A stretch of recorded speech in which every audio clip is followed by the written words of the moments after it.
जिल्हा विशेष सिरीजचे प्रत्येक जिल्ह्याचे फ्री PDF मिळवण्यासाठी ज्ञानदीप सरळ सेवा हे ॲप्लिकेशन आजच डाउनलोड करा. जिल्हा विशेष सिरीजमध्ये तुम्हा सगळ्यांचं स्वागत करते. आपला आजचा जिल्हा आहे सांगली. सांगलीचं क्षेत्रफळ 8572 चौरस किलोमीटर आहे.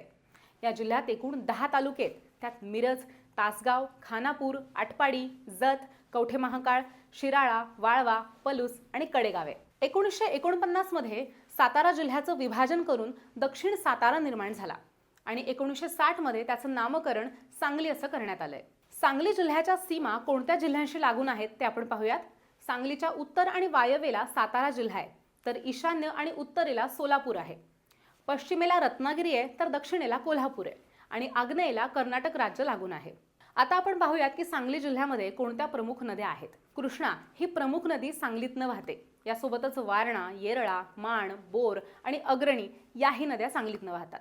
सांगलीमध्ये गहू, हरभरा, ज्वारी, तांदूळ, हळद, ऊस, तंबाखू आणि द्राक्ष ही पिकं प्रामुख्याने पिकवली जातात. सांगलीमधली प्रमुख स्थळं कुठली आहेत आपण ती आता पाहूयात.